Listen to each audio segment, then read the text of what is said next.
أعوذ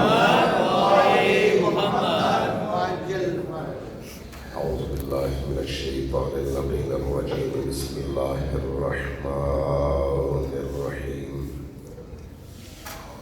الحمد لله رب العالمين بارئ الخلائق أجمعين، والصلاة والسلام على جميع الأنبياء والمرسلين، سيما من سمي في الآفاق بأحمد وفي الأرض بأبي القاسم محمد.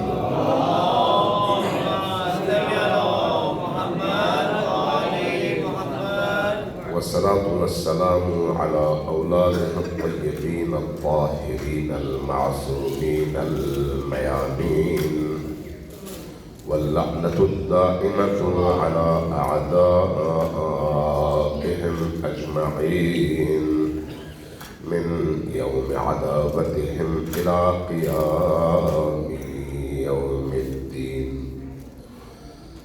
أما بعد، فقد قال رسول الله صلى الله عليه وآله وسلم: فاطمة بضعة مني، فمن أحبها أحبني، ومن أبغضها أبغضني، ومن أبغضني أبغض الله. صلى الله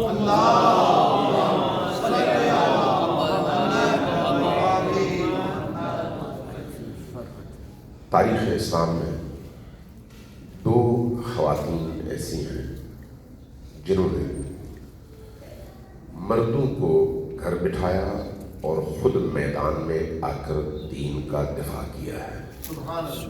دو خواتین، اور مردوں کو گھر بٹھانے کی وجہ خواہش نہیں تھی، بلکہ ان مردوں کی الہی ذمہ داری تھی کہ وہ خاموش رہیں اور گھر بیٹھے اور دین کی مدافعت اور دفاع کا فریضہ وہ دو خواتین انجام دیں.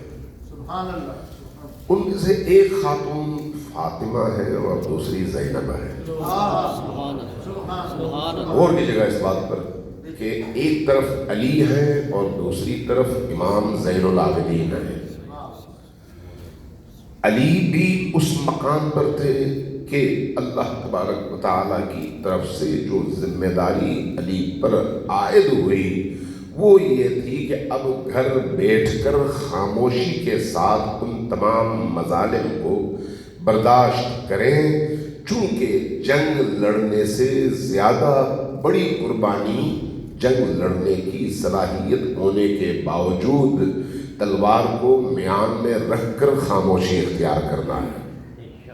ایک آدمی بول سکتا ہو، تلوار نکال سکتا ہو، سامنے والے کو پچھاڑ سکتا ہو، لیکن اس کی دینی ذمہ داری اس کو مجبور کرے کہ وہ خاموش رہے، تلوار میان میں رکھے اور لوگوں کی باتیں سنے، لیکن اپنے چہرے پر وہ ملال کے تاثرات آنے نہ دے، بلکہ تمام تر برداشت، تحمل اور بردباری کے ساتھ ان تمام صورتحال کا مقابلہ کرے کہ جہاں پر وہ دوسروں کے مقابلے میں پوری طرح کھڑا ہو سکتا تھا لیکن نہیں ہوا. یہ کوئی آسان کام نہیں ہے. کسی نے آپ کو اگر برا بھلا کہا تو آپ کو تب اطمینان اور سکون محسوس ہوتا ہے جب آپ اس کے جواب میں اس کی انسلٹ کریں اور خوب پتھر کا جواب، اینٹ کا جواب پتھر سے دے سکیں.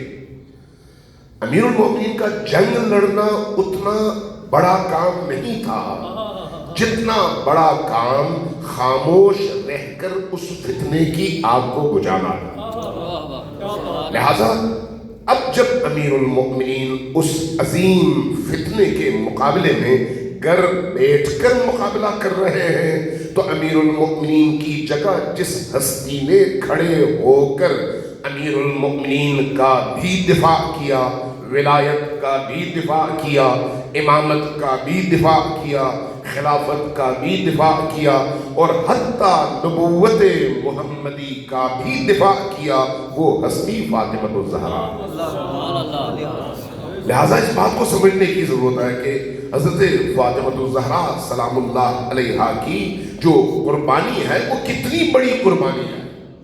یہ روایت آپ بار بار سن چکے ہیں کہ جب پوچھا گیا خواتین سے کہ بہترین خاتون کون ہے، جواب فاطمہ الزہرا سلام اللہ علیہا نے دیا، وہ خاتون جس کو نامحرم نہ دیکھے اور وہ نامحرم کو نہ دیکھے، وہ خاتون جو یہ آسمانی کلام ارشاد فرمائے ہیں کہ بہترین خاتون وہ ہے جس کو نہ نامحرم دیکھے اور نہ وہ نامحرم کو دیکھے۔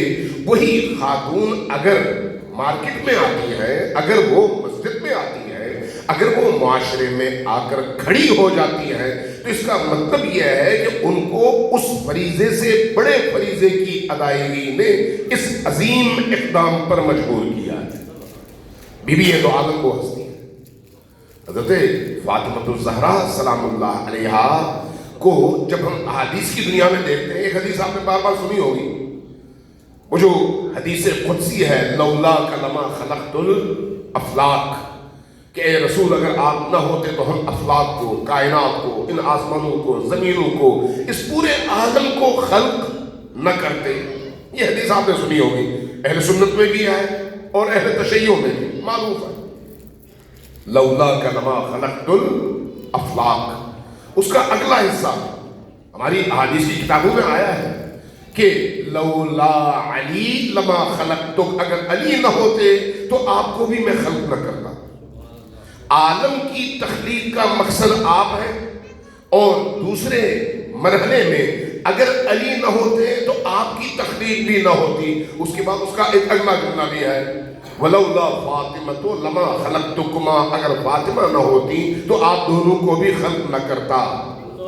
اب یہ جو حدیث ہے، اس کو بعض لوگ اس کا ترجمہ کرتے ہیں لیکن درست ترجمہ نہیں کرتے۔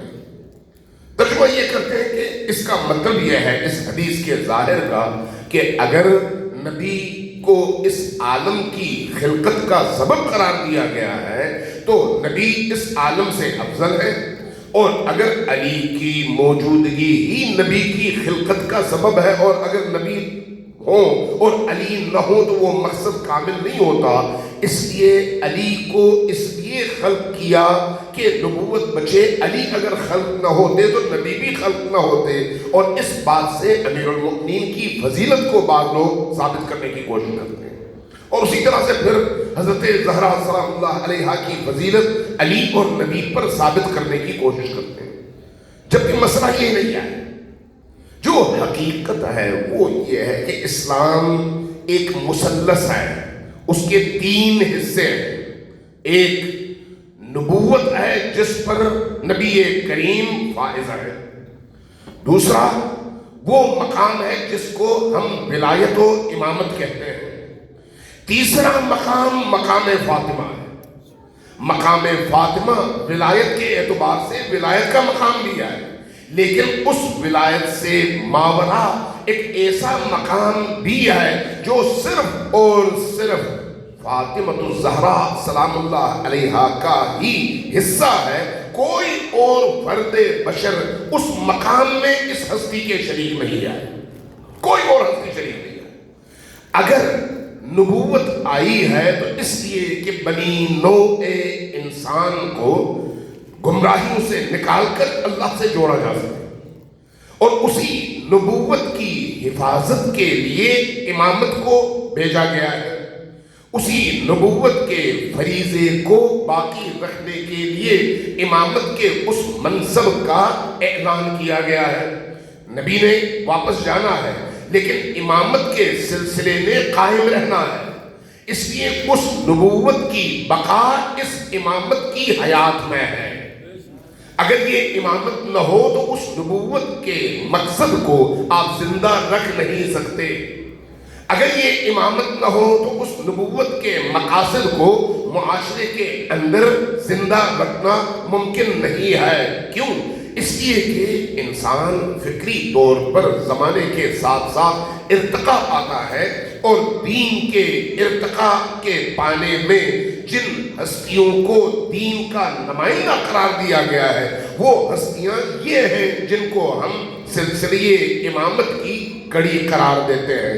لہٰذا جس دور میں بھی دین کو کسی مشکل کی صورت میں سامنا کرنا پڑے تو وہاں پر یہ امامت ہے جس نے اس دین کو بچانا ہے، یہ امامت ہے جس نے معین کرنا ہے کہ نبی کی بعثت کا اصل مقصد کیا ہے، یہ امامت ہے جس نے بتانا ہے کہ نبی کریم صلی اللہ علیہ وآلہ وسلم کی تعلیمات کا بنیادی فلسفہ اور اس کی روح کیا ہے۔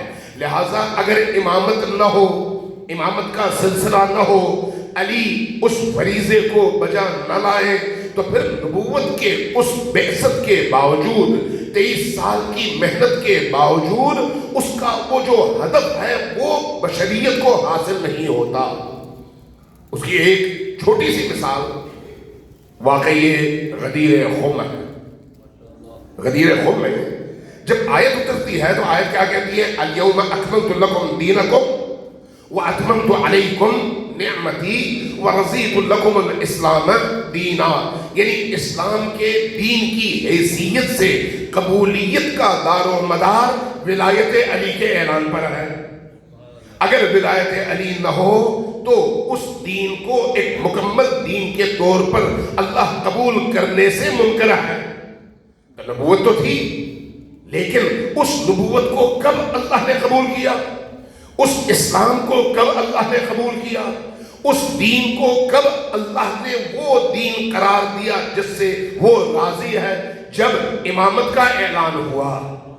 تو گویا یہ امامت ہے جو اس نبوت کی بقا کی ضمانت ہے۔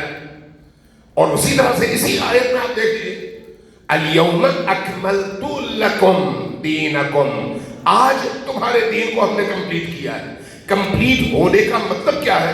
نبوت پر دین کو مکمل ہونا چاہیے تھا، لیکن یہ اعلان ایسا ہے جو اگر نہ ہو تو دین اس لیے مکمل نہیں ہے کہ دین کی روح امامت میں چھپی ہوئی ہے، دین کی روح امامت کے اندر موجود ہے۔ اس لیے اگر وہ امامت نہ ہو تو اللہ کی بارگاہ میں وہ دین مکمل نہیں آئے۔ اور اللہ کی نعمتوں میں بھی اللہ نے جو آپ پر ہم پر اربوں نعمتیں نازل کی ہیں، ان تمام نعمتوں کو رکھے ایک طرف اور امامت علی اور ولایت علی کو رکھے دوسری طرف، اللہ یہ کہتا ہے اس آیت میں کہ ان تمام نعمتوں کے ہونے کے باوجود اگر علی کی ولایت نہ ہو تو یہ ساری نعمتیں نعمت نہیں ہیں، ان نعمتوں کے کمال اور تمام کی علامت علی کی ولایت ہے۔ اس کا مطلب یہ ہے کہ نبوت اور نبوت کے فرائض، رسالت کے فرائض بتنہائی کافی نہیں ہے، اس لیے کہ اس کے دوام کے لیے جس منصب، جس ہستی اور جس شخصیت کی ضرورت ہے وہ علی اور آل علی کی ولایت و امامت و خلافت ہے۔ یہ دو پہلو ہوئے، تو اس لیے لولا علی لما خلقتک کا مطلب کیا ہے؟ وہ یہ ہے کہ اگر علی کی ولایت نہ ہو تو اس منصب نبوت کا جو بنیادی فلسفہ ہے وہ پورا ہوتا نہیں ہے، اس لیے علی کا ہونا ضروری ہے۔ یہ دو باتیں ہوئی، اور تیسری بات وَلَوْلَا فَاطِمَةُ لَمَا خَلَقْتُكُمَا، اگر فاطمہ نہ ہوتی تو آپ دونوں کو خلق نہ کرتا۔ اس کی وجہ کیا ہے؟ اگر فاطمہ نہ ہوتی تو حسن نہ ہوتے، اگر فاطمہ نہ ہوتی تو حسین نہ ہوتے۔ حسن و حسین اور پھر ان کے ظلم سے آنے والی امامت کی جتنی بھی کڑیاں ہیں، ان کڑیوں کو اس عالم میں آنے کے لیے جس پاکیزہ ترین کوکھ اور پاکیزہ ترین آغوش کی ضرورت ہے وہ صرف اور صرف اور صرف فاطمہ کا آغوش ہے۔ اگر وہ نہ ہو تو پھر حسین پیدا نہیں ہو سکتے، وہ نہ ہو تو حسن پیدا نہیں ہو سکتے، اور اگر یہ نہ ہو تو پھر آگے امامت کا سلسلہ چل نہیں سکتا۔ اور پھر دوسری طرف یہ فاطمہ ہیں جنہوں نے بقدر رسول حق اور باطل کے درمیان ایک سرخ لکیر کھینچ کر یہ بتایا کہ میں رسول کی نگاہ میں اللہ کی رضا اور عدم رضا کی باریک لکیر ہوں۔ جس نے مجھے رسول کی زبانی پہچانا ہے وہ دیکھ لے کہ میں کہاں کھڑی ہوں، کیونکہ یہاں پر معرکہ امامت اور خلافت کا ہے۔ امامت اور خلافت کے معرکے میں فاطمہ جہاں ہے وہی حق ہے، اور جہاں سے بیزار ہے وہی باطل ہے۔ لہذا فاطمہ الزہرا سلام اللہ علیہا نے بعد از رسول اپنی زندگی کے ان مختصر ایام میں 75 دن یا 95 دن، ان ایام میں جو کارنامہ انجام دیا ہے وہ نبوت کا دفاع بھی ہے کہ نبوت کے مقاصد کیا ہے، امامت کا دفاع بھی ہے کہ امامت اصل ہے یا خلافت، اور پھر علی کا دفاع بھی ہے کہ علی کون ہے اس عالم میں اور ان کی حیثیت کیا ہے۔ اس لیے یہ جو حدیث ہے وہ یہ کہتی ہے کہ اگر فاطمہ نہ ہوتی تو علی کی ولایت کا دفاع نہ ہوتا، علی نہ ہوتے تو نبی کی نبوت کا دفاع نہ ہوتا۔ اس لیے یہ 3 حصے ہیں دین کے، ان تینوں کی موجودگی میں 1,24,000 انبیاء کے ذریعے سے آئے ہوئے دین کو اللہ منظور کرتا ہے آخری دین کی صورت میں، جس کو ہم کہتے ہیں اسلام۔ صلوات علی محمد وعلی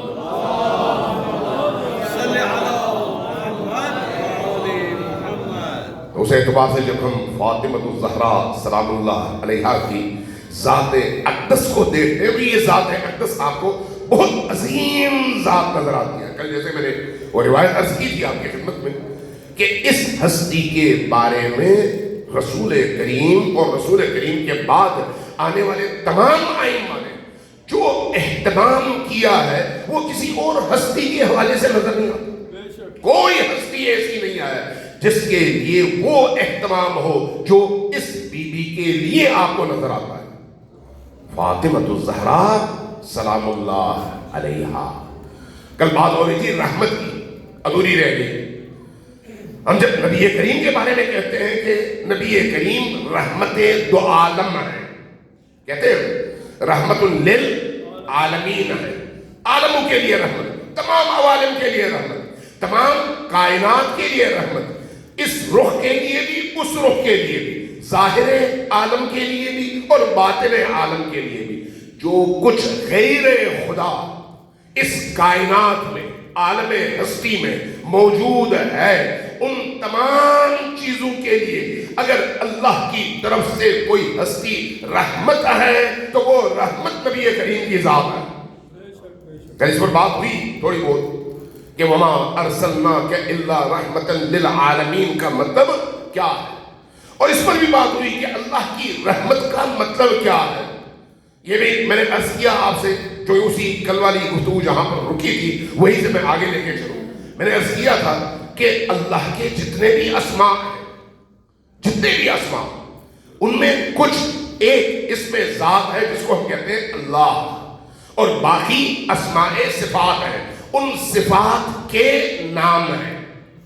وہ صفات جو اللہ کے لیے مختص ہیں، وہ جو اللہ کے لیے مختص صفات ہیں، اس میں وہ تمام نام جو اللہ کے لیے آپ اس کائنات میں استعمال کرتے ہیں اور آپ کو نبی کریم نے اور ائمہ اہل البیت ہی نے سکھایا ہے، ان ناموں کے پیچھے دیکھیں آپ کو وہ مفاہیم نظر آئیں گے۔ میں نے کل عرض کیا تھا، دوبارہ آپ کے ذہن کو تازہ کرنے لگا ہوں تاکہ جڑ جائے گفتگو کل والی گفتگو سے، کہ اللہ قادر ہے، اللہ علیم ہے، اللہ حلیم ہے، اللہ عزیز ہے، اللہ رازق ہے، اللہ خالق ہے۔ یہ تمام صفات یا اس کے علاوہ باقی تمام صفات، ان تمام صفات کا مطلب کیا ہے؟ مطلب کیا ہے؟ کیوں ہم کہتے ہیں اس کو رازق، کیوں ہم کہتے ہیں اس کو خالق؟ اس کی ان تمام صفات کا تعلق اس کی خلقت کے ساتھ ہے، مخلوق کے ساتھ۔ وہ رازق ہے، اس کو رزق دینا چاہیے، وہ خالق ہے، اس کو خلق کرنا چاہیے، وہ محیی ہے، حی ہے اس کو حیات اور زندگی دینی چاہیے، وہ مقتدر ہے اس کو اقتدار اور طاقت دینی چاہیے، وہ علیم ہے اس کو علم دینا چاہیے، وہ حلیم ہے اس کو حلم دینا چاہیے، وہ بصیر ہے اس کو بصارت دینی چاہیے، وہ سمیع ہے اس کو سماعت دینی چاہیے۔ کس کو؟ مخلوق کو۔ یعنی یہ اس کے ان اسماء کا تقاضا ہے کہ وہ دے، لیکن یہ تقاضا کب ہے؟ اس لیے نہیں کہ وہ علیم ہے تو وہ علم دے۔ مثلا میں مثال کے طور پر سمجھانے کے لیے کروں کہ اگر کوئی شخص ڈاکٹر ہے تو اس کے نام کے ساتھ ڈاکٹر لکھا ہوا ہے، کیا ضروری ہے کہ وہ علاج کرے؟ نہیں۔ وہ علاج نہ کرے تو کیا ڈاکٹر نہیں ہوگا؟ ہے، وہ علاج کرے یا نہ کرے وہ ڈاکٹر ہے۔ ایک عالم چاہے آ کر درس دے یا نہ دے، کیا وہ عالم ہے یا نہیں ہے؟ ایک موچی فرض کریں جوتے سیے یا نہ سیے، کیا وہ موچی ہے یا نہیں ہے؟ تو اس کا مطلب یہ ہے کہ کسی صفت کے ہونے کا مطلب اس صفت کا دوسروں تک فائدہ پہنچانا اس کا لازمہ نہیں ہے۔ لازم نہیں ہے کہ وہ صفت ہو تو میں دوسروں کو اس کا فائدہ بھی پہنچاؤں۔ اللہ کو ہم 99 اسماء سے پکارتے ہیں، ان 99 اسماء میں سے 2 اسماء رحمت کی طرف برگشت کرتے ہیں، ایک رحیم ہے اور ایک رحمان۔ یہ جو رحمان اور رحیم ہے، ان 2 اسماء کو اگر آپ الگ کریں تو باقی جتنے بھی اللہ کے اسماء ہیں ان میں کوئی ایسا تقاضا نہیں ہے، کوئی ایسا ان کا لازمہ نہیں ہے کہ اگر اللہ میں ہے تو وہ مخلوق کو بھی عطا کرے۔ ضروری نہیں ہے۔ وہ علیم ہے دوسروں کو علم دے یا نہ دے، وہ حی ہے دوسروں کو حیات دے یا نہ دے، دونوں صورتوں میں وہ حی ہے۔ تو وہ کون سی چیز ہے جو اس کی اس صفت کے دوسروں تک پہنچانے کا اور اس فیض کے مخلوق تک پہنچانے کا سبب ہے؟ وہ اس کی رحمت ہے۔ اب وہ رحمت 2 حصوں میں تقسیم ہے، ایک رحمت عام ہے اور ایک رحمت خاص ہے۔ اگر یہ رحمت نہ ہو، اگر یہ رحمت نہ ہو تو کوئی ضروری نہیں ہے کہ وہ دوسروں کو عطا کرے، وہ مخلوق کو عطا کرے، وہ مخلوق کو خلق کرے، یہ بھی ضروری نہیں ہے۔ یہ اس کی رحمت کا تقاضا ہے کہ وہ خلق کرے، یہ اس کی رحمت کا تقاضا ہے کہ وہ رزق دے، وہ اس کی رحمت کا تقاضا ہے کہ حیات دے، یہ اس کی رحمت کا تقاضا ہے کہ وہ ممات دے، یہ اس کی رحمت کا تقاضا ہے کہ وہ اس کی رزاقیت کا فیض مخلوق تک پہنچے، یہ اس کی رحمت کا تقاضا ہے کہ اس کے بصیر ہونے کا فیض مخلوق تک پہنچے۔ یعنی اس کے اندر جتنی بھی صفات ہیں، جتنے بھی صفات، وہ ساری کی ساری صفتیں تب اس کا فیض اہل عالم تک اور مخلوق تک پہنچتا ہے جب وہ رحمان بھی ہو اور رحیم بھی ہو۔ اب جب ہم کہتے ہیں بسم اللہ الرحمن الرحیم تو ہمیں سمجھ آ جانی چاہیے کہ ہم کیوں کہتے ہیں بسم اللہ الرحمن الرحیم۔ اس لیے کہ بسم اللہ کے ساتھ یعنی اللہ کا نام تو آ گیا، لیکن اللہ کے نام کے ساتھ ہم کوئی اور صفت استعمال نہیں کرتے۔ ہم یہ نہیں کہتے بسم اللہ الخالق العظیم، نہیں کہتے بسم اللہ الرازق الکلیم، نہیں کہتے بسم اللہ السمیع البصیر، نہیں کہتے بسم اللہ العزیز الغفار، نہیں کہتے۔ کیا کہتے ہیں؟ بسم اللہ الرحمن الرحیم۔ کیوں؟ اس لیے کہ باقی تمام صفتوں کی برگشت اس کی ان 2 صفات کی طرف ہوتی ہے جس کو ہم کہتے ہیں صفت رحمت۔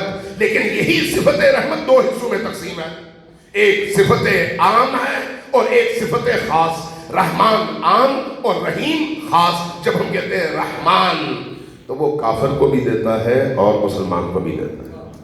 جب ہم کہتے ہیں رحمان تو یہ چونکہ عام ہے اس لیے خنزیر کو بھی دیتا ہے اور مرغی کو بھی دیتا ہے، حرام گوشت کو بھی دیتا ہے، حلال گوشت کو بھی دیتا ہے، حلال کی مخلوق کو بھی دیتا ہے، حرام کی مخلوق کو بھی دیتا ہے، اپنے دشمن کو بھی دیتا ہے اور اپنے دوست کو بھی دیتا ہے۔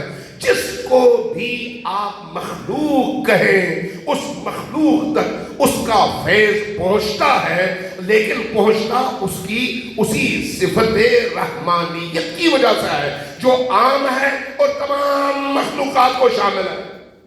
اس لیے کافر ہو دیتا ہے، مشرک ہو دیتا ہے، منکر ہو دیتا ہے، دشمن ہو دیتا ہے، ہر ایک کو دیتا ہے، اس لیے کہ اس کی رحمانیت کا تعلق اس بات سے ہے اور تقاضا یہ کرتی ہے اس کی رحمانیت کہ وہ عطا کرے.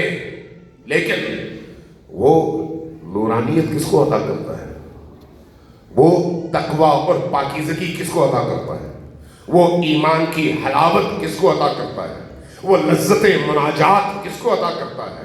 وہ محبت خدا کی دولت کس کو عطا کرتا ہے؟ وہ مودت اہل البیت کس کو عطا کرتا ہے؟ وہ معنوی طور پر ایک عظیم نورانی کیفیت کس کو عطا کرتا ہے؟ اس کو جو اس کا خاص بندہ ہو اور اس سے طلب کرے اور اس سے مانگے اور اس کو پہچانتا ہو اور اس کے لیے جو صفت کارآمد ہے وہ ہے اس کی رحیمیت. رحمان سب کے لیے اور رحیم اپنے خاص بندوں کے لیے، خاص بندوں کے لیے. اب یہ جو اللہ عطا کرتا ہے، ہم چونکہ بحث اور گفتگو کر رہے ہیں حضرت زہرا سلام اللہ علیہا کے حوالے سے، اور حضرت زہرا پر گفتگو سے پہلے نبی کی رحمت کی طرف آئے کہ نبی کو اگر ہم رحمت کہتے ہیں اور رحمتاً للعالمین قرار دیتے ہیں اللہ کی اس بھیجی ہوئی آیت کے مطابق، تو اس رحمت کا مطلب کیا ہے؟ کل عرض ہوا کہ رحمت کا مطلب کیا ہے؟ مخلوق کی تمام ضرورتوں کو پورا کرنا، تمام ضرورتوں کو. اب وہ ضرورتیں چاہے وہ ہوں جو وہ مخلوق مانگے، چاہے وہ ہوں جو وہ مخلوق نہ مانگے. اب آپ سے ایک سوال ہے، ایک کافر اللہ سے آنکھ مانگتا ہے؟ نہیں، لیکن اللہ اس کو دیتا ہے. کیا ایک کافر نے اللہ سے روزی مانگی ہے؟ نہیں، چونکہ وہ اللہ کا منکر ہے، لیکن اللہ اس کو روزی دیتا ہے. کیوں؟ اس لیے کہ اس کی ضرورت ہے. کیا وہ سانسیں اللہ سے مانگتا ہے؟ نہیں، لیکن اللہ اس کو دیتا ہے. کیوں؟ وہ مخلوق ہونے کی حیثیت سے اس روزی کا مستحق ہے، چونکہ مخلوق ہے. اور یہ جو اللہ عطا کرتا ہے اپنی اسی رحمانیت کی وجہ سے عطا کرتا ہے.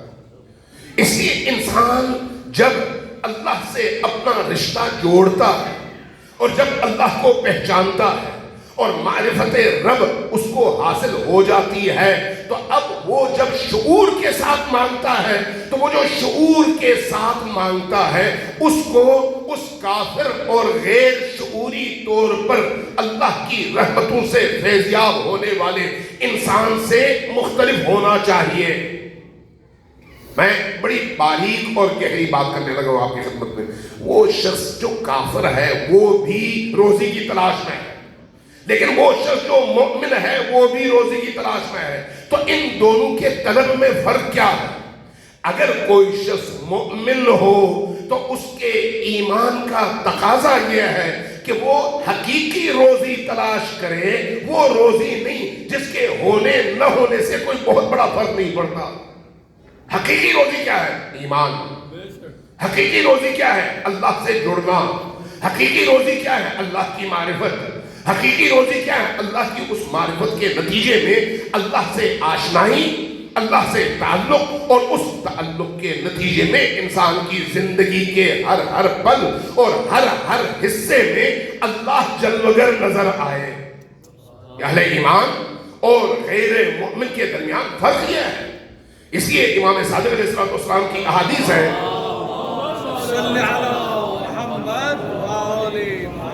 سلوات ذرا سب مل کر اونچی آواز سے بھیجیں پر محمد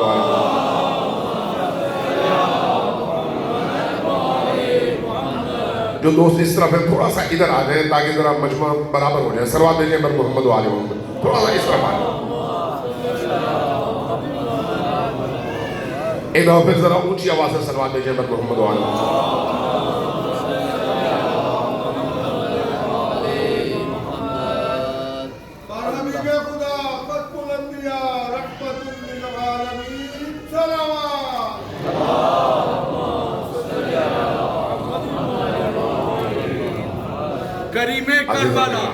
کریم کربلا سید الشہداء، کریم کربلا سید الشہداء حضرت امام حسین علیہ السلام. السلام علیکہ یا ساقی آتشی کربلا، کبر بری ہاشم غازی عباس علمدار پر بلند تر سلام.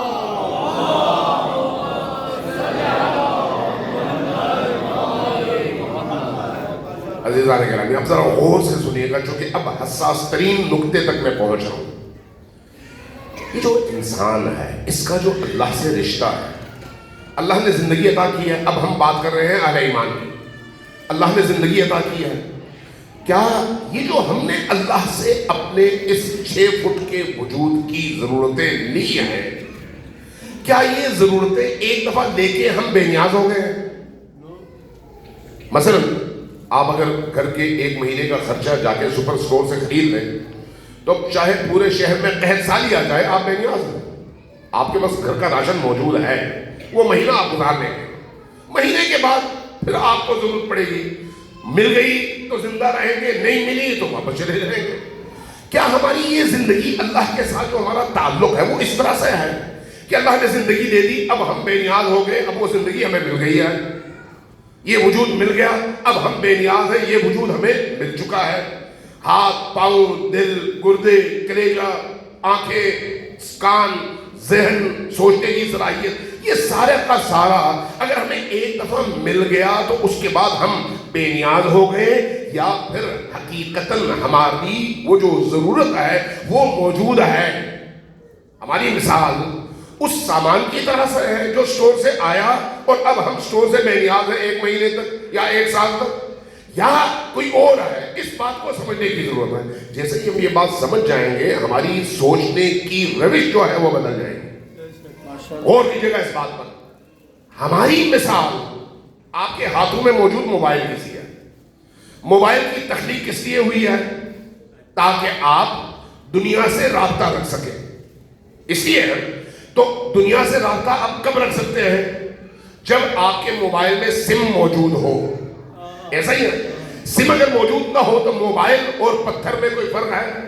نہیں ہے. لکڑی کے کسی ٹکڑے میں کوئی فرق ہے؟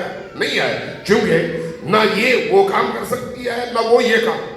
اسی طرح سے جس طرح لکڑی کا ٹکڑا ہے، لوہے کا ٹکڑا ہے، یا فرض کریں کپڑے کا کوئی پارچہ، اس میں کب حیات آئے گی؟ جب اس کے اندر سم ہو. آیا سم ہونا کافی ہے یا سم کا اتصال اپنے مرکز سے، جس کے نتیجے میں ہر پل اس کو سگنل ملے، ان سگنلوں کا ملنا بھی ضروری ہے؟ تو آپ سب یہ کہیں گے کہ جب تک سگنل نہ ملے اس وقت تک موبائل میں سم ہونے کے باوجود وہ موبائل مردہ ہے. جب تک سگنل نہ ملے، آپ بات کر رہے ہیں، گاڑی میں ہیں، جا رہے ہیں، رستے میں بعض جگہ سگنل ٹوٹ جاتے ہیں. جب ٹوٹ جاتے ہیں تو پھر کیا ہوتا ہے؟ آپ کا رابطہ دنیا سے منقطع ہو جاتا ہے. سگنل جیسے ہی دوبارہ جڑ جاتے ہیں آپ کا دوبارہ رابطہ برقرار ہو جاتا ہے. انسان اور خدا کے درمیان جو رابطہ ہے وہ اس طرح کا رابطہ ہے. اس طرح کا نہیں جس طرح سے ہم مارکیٹ سے مال لے کے آئے اب بے نیاز ہو گئے. اس وقت ہم متوجہ نہیں. قرآن کریم نے ہم سے کہا کہ تمہارے پاس ان تعدوا نعمت اللہ لا تحصوها، اگر تم اللہ کی نعمتوں کو گننا چاہو تو تم کبھی بھی گن نہیں سکتے. ذرا غور کیجیے گا. یہ جو ہماری آنکھ ہے، یہ جو ہمارے کان ہے، یہ جو ہماری زبان ہے، یہ جو ہمارا دل ہے، یہ جو ہمارے اندر موجود ایک روح ہے، ان سب کو کیا ہم خود چلا رہے ہیں یا کوئی اور قوت اس کو زندہ رکھے ہوئے ہے؟ ایک لمحے کے لیے بجلی چلی جائے تو آپ کا یہ سارا حال بالکل تاریک ہو جاتا ہے. ایک لمحے کے لیے سگنل ڈراپ ہو جائے تو آپ کا موبائل مردہ ہو جاتا ہے. وہی ایک لمحہ ہے. اس ایک لمحے میں اگر اللہ کی طرف سے بصارت رک جائے تو آپ اور ہم نابینا ہو جاتے ہیں. وہی ایک لمحہ ہے جس میں سماعت کا سلسلہ رک جائے تو ہم بہرے ہو جاتے ہیں. وہی ایک لمحہ ہے جس میں دل کی دھڑکن رک جائے تو ہم مردہ ہو جاتے ہیں. وہی ایک لمحہ ہے جس میں اگر ہمارے خون کی شریانوں میں خون کی حرکت رک جائے تو ہمارا جسم اپاہج اور مفلوج ہو جاتا ہے اور آپ دیکھتے ہی کہتے ہیں اس پر فالش کا اٹیک ہوا ہے. وہی ایک لمحہ. اس کا مطلب یہ ہے کہ ایک ایک پل، یہ جو آپ گھڑی دیکھتے ہیں ٹک ٹک ٹک، یہ جو ٹک ٹک ہے سیکنڈ ہے، ان سیکنڈز میں مائکرو سیکنڈ بھی اگر اللہ کی طرف سے جو ہماری ضرورتیں ہیں ان کا ہم تک پہنچنا رک جائے وہی مائکرو سیکنڈ کافی ہے ہمارے خاتمے کے لیے اور معدوم ہونے کے لیے. ہم ختم ہو گئے, وہی مائکرو سیکنڈ. تو اس کا مطلب یہ ہے کہ ہمیں ہر پل اللہ کی طرف سے روزی کی ضرورت ہے. روزی صرف کھانا نہیں ہے, روزی صرف پینا نہیں ہے, روزی صرف مشروب نہیں ہے. روزی کیا ہے؟ جو کچھ ہماری زندگی کی ضرورت ہے وہ ساری کی ساری روزی ہے, سارے کا سارا رزق ہے. آپ کا دیکھنا رزق ہے, سوچنا رزق ہے, بولنا رزق ہے, چاہنا رزق ہے, نفرت کرنا رزق ہے, معرفت رزق ہے. آپ کہیں پر جاتے ہیں, کسی دوست سے ملتے ہیں, یہ دوست سے آپ کا ملنا رزق ہے. والدین کی خدمت کرتے ہیں, یہ رزق ہے. آپ کہیں پر بیٹھتے ہیں, اچانک آپ کے ذہن میں ایک خیال آتا ہے کہ آپ کو فلاں کام کرنا چاہیے. آپ جا کے وہ کام کرتے ہیں, بڑا فائدہ ہوتا ہے. آپ دوستوں کو بتاتے پھرتے ہیں کہ مجھے اچانک یہ خیال آیا. یہ خیال آیا کس نے بھیجا؟ آپ نے خود نکالا یا کسی نے بھیجا؟ جس نے بھیجا وہی رازق ہے, وہی رازق ہے. اور یہ جو ہم اپنی عام زندگی میں اچانک کوئی کام کرنے کا ارادہ کرتے ہیں اور ہم عام طور پر کہتے ہیں اتفاق سے یہ خیال آ گیا. اتفاق سے نہیں آیا, اللہ نے رزق کے طور پر آپ پر نازل کیا. یہ جو اللہ رزق کے طور پر نازل کرتا ہے, نگاہ بھی اسی کا حصہ ہے. بصارت ایک لمحے کے لیے رک جائے, صرف ایک لمحے کے لیے, تو آدمی کہیں کا نہیں رہتا, آدمی اندھا ہو جاتا ہے. ایک لمحے کے لیے سماعت رک جائے, آدمی بہرا ہو جاتا ہے. جتنی بھی اس طرح کی ضرورتیں انسان کی ہیں, ان تمام ضرورتوں کا جائزہ لیں. ایک لمحہ رک جانا کافی ہے. وہی ایک لمحہ انسان کی نابودی کے لیے بہت ہے, بربادی کے لیے بہت ہے. اس کا مطلب یہ ہے کہ ہم ہر پل محتاج ہیں, ہر مائکرو سیکنڈ میں ہم محتاج ہیں. وہ جو ہماری ضرورتیں پوری کرنے کا عمل ہے, یہ عمل کہلاتا ہے رحمت خدا. توجہ ہے, یہ عمل ہے رحمت خدا. یعنی رحمت خدا ہے جو ہماری زندگی کی تمام ضرورتوں کو ہر پل ہم تک پہنچاتا ہے اور پہنچانے کا سبب ہے. اللہ نے رسول اللہ کو وما ارسلناک الا رحمتا للعالمین کہہ کر ہمیں یہ سمجھانے کی کوشش کی ہے کہ تمہاری زندگی ہو یا موت ہو, بچپنا ہو, جوانی ہو یا بڑھاپا ہو, تمہاری زندگی کی جتنی بھی مادی, جتنی بھی معنوی ضرورتیں ہیں, وہ ضرورتیں اگر اللہ کی طرف سے آ رہی ہیں تو وہ رحمت ہے. لیکن جو رحمت آ رہی ہے اس کا جو دروازہ ہے, اس دروازے کا نام ہے محمد الرسول اللہ, وہ نبی جس کے ذریعے سے اللہ یہاں بھی اور وہاں بھی, برزخ میں بھی, محشر میں بھی, آخرت میں بھی اور اس دنیا میں بھی عطا کرتا ہے اور مسلسل کر رہا ہے. مسلسل, یعنی کوئی ایک لمحہ ایسا نہیں ہے جس میں رحمت کے نزول کا یہ سلسلہ منقطع ہوا ہو. جس نبی کو اللہ نے رحمت بنا کر بھیجا ہے, اب اس حوالے سے میں روایت عرض کر دوں آپ سے. نبی کریم کی یہ روایت عیون اخبار رضا میں امام رضا سے منقول ہے, اور بحار الانوار کی 8ویں جلد میں خود رسول خدا سے محدثین نے نقل کیا اور علامہ مجلسی نے لکھا ہے. فرمایا کہ اللہ تبارک و تعالیٰ کی رحمت کے 100 حصے ہیں, 100 حصے. ذرا غور کیجیے گا اس بات پر. عام طور پر آپ نے ہمارے مولوی حضرات سے سنا ہوگا کہ اللہ 70 ماؤں سے زیادہ رحم دل ہے. توہین ہے اللہ کی بھی اور رحمت کی بھی. یہ 70 ماؤں کا مطلب کیا ہے؟ اللہ تبارک و تعالیٰ کی رحمت کے 100 حصے اس روایت کے مطابق امام رضا اور خود رسول خدا سے منقول. ان 100 حصوں میں سے ایک حصہ اس نے بنی نوع انسان سمیت جو اس عالم میں مخلوقات ہیں, ان تمام مخلوقات کے درمیان تقسیم کر رکھا ہے. وہ ایک حصہ, اس ایک حصے کا جو ذرہ کسی موجود کو ملا, کسی مخلوق کو جو ذرہ ملا, اس ذرے کا اثر آپ اس کی زندگی میں دیکھیں. چاہے وہ چیونٹی ہی کیوں نہ ہو, چاہے وہ مرغی ہی کیوں نہ ہو, چاہے وہ سانپ ہی کیوں نہ ہو, چاہے وہ اژدہا ہی کیوں نہ ہو، چاہے وہ شیر یا ہرن ہی کیوں نہ ہو، چاہے وہ گینڈا اور ہاتھی ہی کیوں نہ ہو، چاہے وہ انسان ہی کیوں نہ ہو، یہ ساری کی ساری مخلوقات، آپ ان مخلوقات کی تعداد گر نہیں سکتے۔ انسان کو گرے تو آج 8 ارب ہے، لیکن ابتدائے خلقت سے آج تک اگر آپ گننا چاہیں تو کھربہا کھرب بنتے ہیں۔ باقی مخلوقات کو گننا چاہیں تو آپ گننے سے قاصر ہیں۔ ان تعدوا نعمت اللہ لا تحصوها، ابھی سائنسدان کہتے ہیں کہ اگر صرف چیونٹیوں کی اب تک جو دریافت ہونے والی اقسام ہیں ان کو آپ گننا چاہیں تو 12,000 اقسام دریافت ہوئی ہیں۔ صرف چیونٹیوں کی اقسام دریافت ہوئی ہیں، تعداد نہیں۔ 12,000 قسموں میں ہر قسم میں کتنی تعداد ہے وہ اللہ ہی جانتا ہے، کوئی انسان اس کا احاطہ نہیں کر سکتا۔ اور اللہ نے ان تمام مخلوقات کو وہ جو ایک ذرہ رحمت کا ہے اس کو تقسیم کر کے دے دیا ہے، ابتدا سے تا قیام قیامت تمام مخلوقات۔ اور اس کے نتیجے میں ایک ماں خود مرنا پسند کرے گی، اپنے بچے کا مرنا پسند نہیں کرے گی۔ ایک ماں خود بیمار ہونا پسند کرے گی لیکن اپنے بچے کو بیماری کے عالم میں نہیں دیکھ پائے گی۔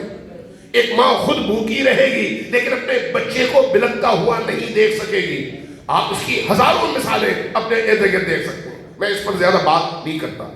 روایت کہتی ہے کہ اللہ تبارک و تعالیٰ نے ایک حصہ تقسیم کر رکھا ہے تمام ان مخلوقات کے درمیان، اس کا نتیجہ یہ ہے کہ ایک ماں اس طرح سے اپنے بچے سے محبت کرتی ہے، اس کا نتیجہ، اس ذرے کا نتیجہ۔ پوچھا گیا یا رسول اللہ تو وہ باقی حصے کس لیے ہیں؟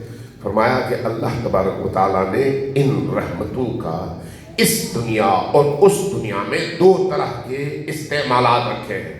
ایک یہ ہے کہ ان تمام 99 رحمتوں کا مظہر محمد و آل محمد ہے، 99 حصے۔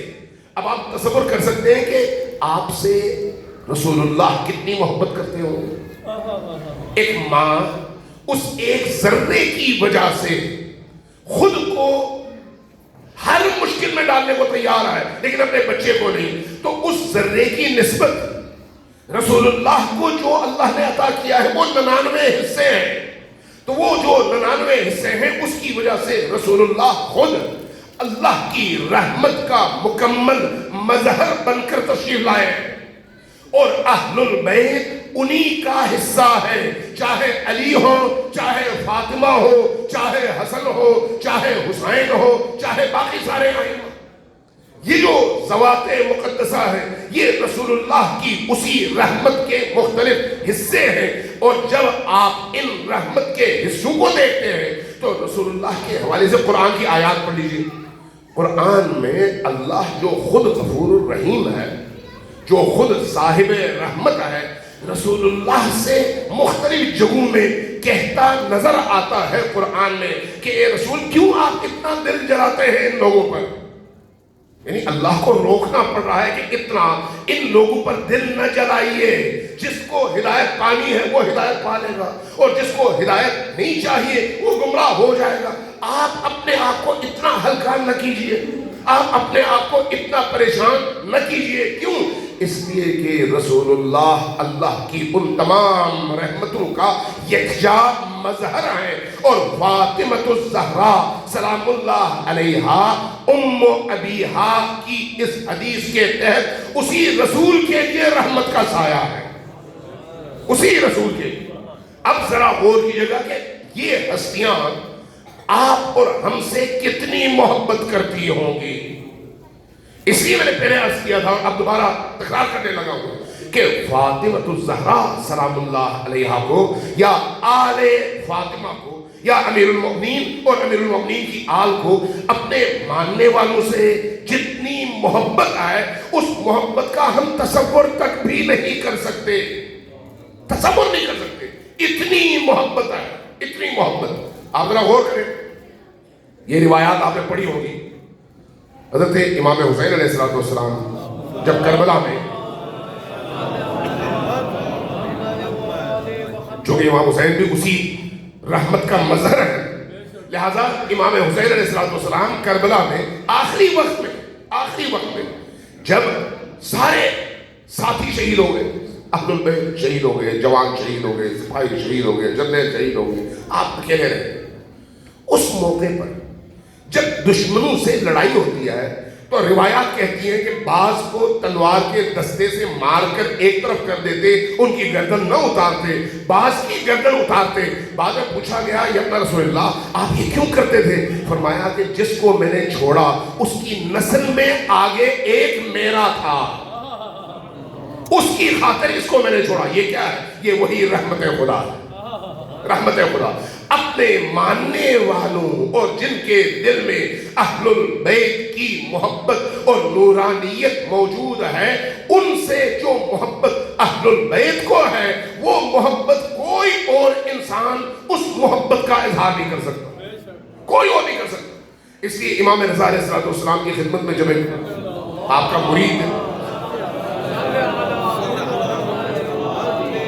مرید حاضر ہوا اور عرض کیا یا ابن رسول اللہ میں آپ کی بارگاہ میں درخواست لے کر آیا ہوں کہ آپ میرے دعا فرمائیں، تو فرمایا کیا تم یہ سمجھتے ہو کہ ہم تمہارے لیے دعا نہیں کرتے؟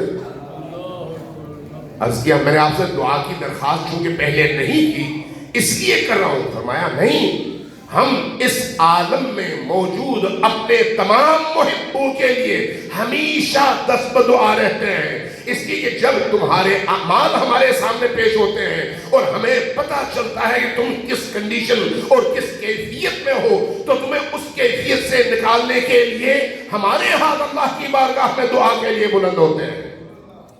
ائمہ اس طرح سے چاہتے ہیں، اس طرح سے۔ اس لیے یہ روایت آپ نے سنی ہوگی کہ امیر المؤمنین مسجد کوفہ میں خطبہ ارشاد فرما رہے تھے۔ رمیلہ ایک صحابی ہے، امیر المؤمنین کی بارگاہ میں اکثر آتے رہتے ہیں۔ اس دن جمعے کا دن تھا، آپ خطبہ دے رہے تھے، سامنے مجمع میں رمیلہ بھی بیٹھا ہوا تھا۔ اچانک نظر پڑی، دیکھا رمیلہ اچانک گھومتے گھومتے اس کا سر چکرایا، زمین پر گرے اور دوسروں نے اس کو اٹھایا اور لے کر چلے گئے۔ جب لے کر چلے گئے امیر المؤمنین نے خطبہ ختم کیا، نماز پڑھی اور اس کے بعد اصحاب سے کہا کہ چلو رمیلہ کے گھر چلتے ہیں۔ چلے گئے، وہاں دروازہ کھلا، اندر گئے، اس کی خاطر مدارات اور تیمارداری فرمائی۔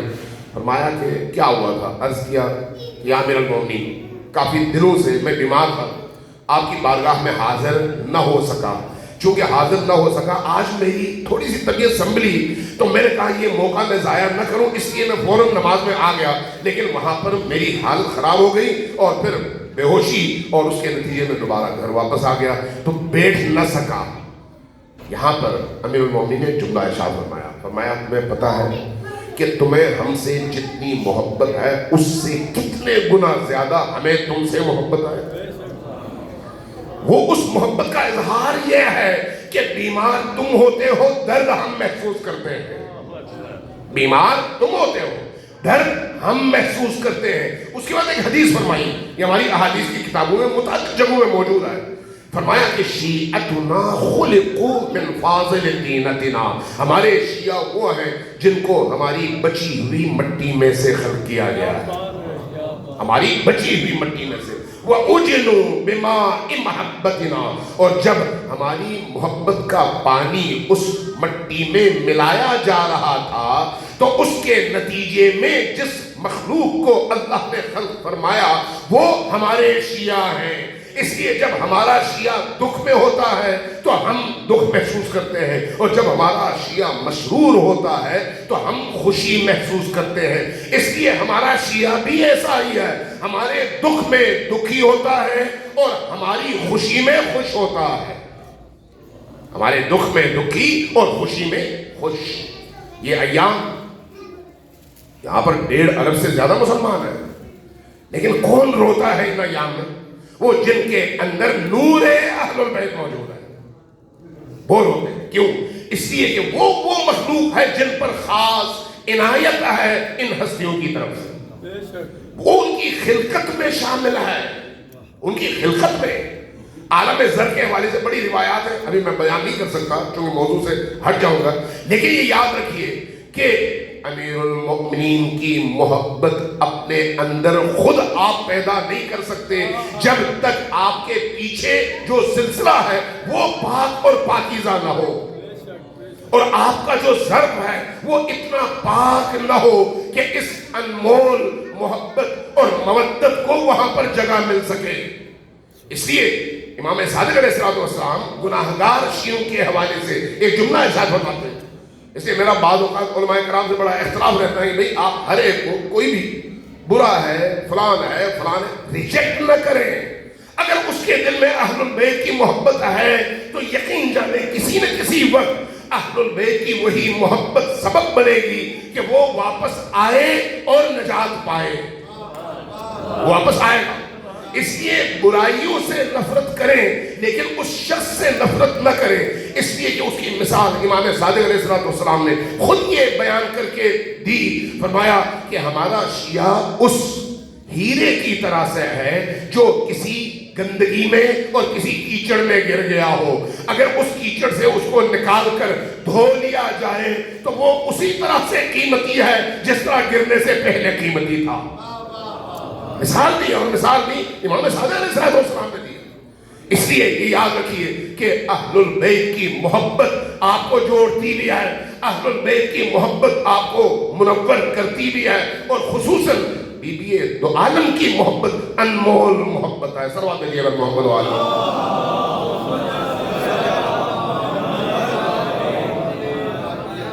عزیزان گرامی، حضرت زہرا سلام اللہ علیہ بی بی دو عالم، جب اس بی بی کا تذکرہ ہوگا، میں نے شاید کل مجھے نہیں معلوم عرض کیا تھا یعنی کہ رحمت خدا کے مظاہر میں دو دروازے بڑے عجیب و غریب ہیں۔